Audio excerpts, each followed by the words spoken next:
आज हम बात करेंगे ऐसे इंसान के बारे में जिसे पूरी दुनिया फॉलो करती है और फॉलो करती रहेगी।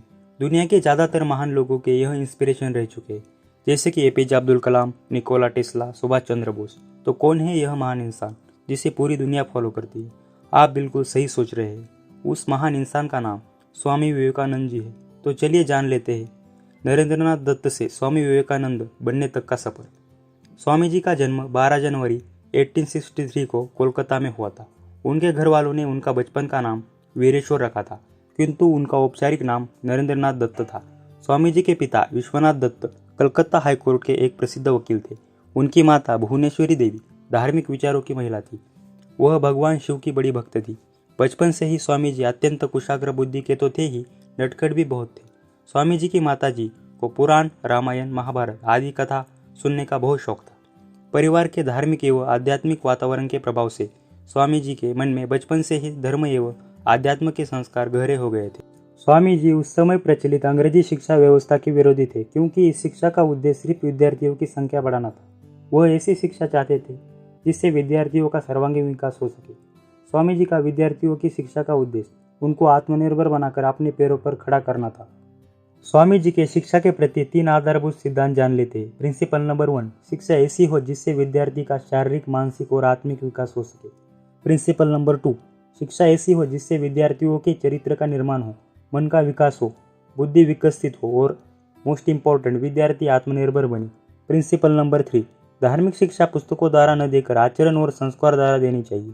इन सब प्रिंसिपल से हमें यह पता चलता है कि स्वामी विद्यार्थियों का सर्वांगीण विकास चाहते थे। स्वामी जी कहते हैं कि हमें अपने लक्ष्य के प्रति समर्पित होना चाहिए। आइए इस बात को हम स्वामी जी के साथ घड़ी एक घटना से समझते हैं। एक बार स्वामी विवेकानंद अपने आश्रम में सो रहे थे कि तभी एक व्यक्ति उनके पास आया, जो कि बहुत दुखी था, और आते ही स्वामी विवेकानंद जी के चरणों में गिर पड़ा और बोला, महाराज, मैं अपने जीवन में बहुत मेहनत करता हूँ, हर काम मन लगाकर करता हूँ, फिर भी आज तक मैं कभी सफल व्यक्ति नहीं बन पाया। उस व्यक्ति की बातें सुनकर स्वामी जी ने कहा, ठीक है, आप मेरे इस पालतू कुत्ते को थोड़ी देर तक घुमा कर लाए, तब तक आपकी समस्या का समाधान ढूंढता हूँ। इतना कहने के बाद वह व्यक्ति कुत्ते को घुमाने के लिए चला गया, और फिर कुछ समय बीतने के बाद वह व्यक्ति वापस आया तो स्वामी जी ने उस व्यक्ति से पूछा, यह कुत्ता इतना हाँफ क्यों रहा है, जबकि तुम थोड़े से भी थके हुए नहीं लग रहे हो? आखिर ऐसा क्या हुआ? इस पर उस व्यक्ति ने कहा कि मैं तो सीधा अपने रास्ते पर चल रहा था, जबकि यह कुत्ता इधर उधर रास्ते पर भागता रहा और कुछ भी देखता तो उधर ही दौड़ा जाता था, जिसके कारण यह इतना थका हुआ है। इस पर स्वामी जी ने मुस्कुराते हुए कहा, बस यही तुम्हारे प्रश्न का जवाब। तुम्हारी सफलता की मंजिल तो तुम्हारे सामने ही होती है, लेकिन तुम अपने मंजिल की बजाय इधर उधर भागते हो, जिससे तुम अपने जीवन में कभी सफल नहीं हो पाए। इस बात से हमें यह पता चलता है कि हमें हमेशा अपने मंजिल पर ध्यान देना चाहिए। स्वामी जी ने 25 ईयर की आयु में ही सन्यासी के वस्त्र धारण कर लिए थे और उन्होंने पैदल ही पूरे भारतवर्ष की यात्रा की। 1893 में विश्व धर्म परिषद हो रही थी। स्वामी जी उसमें भारत के प्रतिनिधि के रूप में पहुंचे थे। यूरोप, अमेरिका के लोग उस समय इंडियंस को बहुत ही हीन दृष्टि से देखते थे। वहाँ लोगों ने बहुत प्रयत्न किया कि स्वामी विवेकानंद जी को सर्वधर्म परिषद में बोलने का समय ही न मिले, बट एक अमेरिकन प्रोफेसर के प्रयास से उन्हें थोड़ा सा टाइम मिला और उनके विचार सुनकर सभी विद्वान चकित हो गए। उनकी कम्युनिकेशन स्किल और टैलेंट को देखकर वहाँ के मीडिया ने उन्हें साइक्लोनिक हिंदू नाम दिया।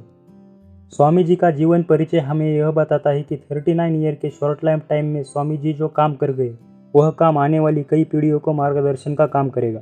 रविंद्रनाथ ठाकुर जी ने एक बार कहा था कि यदि आप इंडिया के बारे में जानना चाहते हो तो स्वामी विवेकानंद जी को पढ़िए, उनमें आप हर चीज़ पॉजिटिव ही देखेंगे। दोस्तों, हमने इस वीडियो में स्वामी विवेकानंद जी के बारे में देखा और जाना। हमने उनके एजुकेशन के प्रति अनमोल विचारों को जाना और हमने उनके संघर्ष और पॉपुलैरिटी के बारे में भी जाना। अगर आपको यह वीडियो अच्छी लगी हो तो ज़्यादा से ज़्यादा लोगों तक शेयर करें। और दोस्तों, आप स्वामी विवेकानंद जी के बुक्स को डिटेल में पढ़ना चाहते हैं तो डिस्क्रिप्शन में दिए हुए लिंक से आप उन बुक्स को खरीद भी सकते हो। एनीवेज दोस्तों, अगर आप ऐसी नॉलेजेबल वीडियो मिस नहीं करना चाहते तो चैनल को सब्सक्राइब करने के बाद बेल का बटन दबाना ना भूलें। जय हिंद।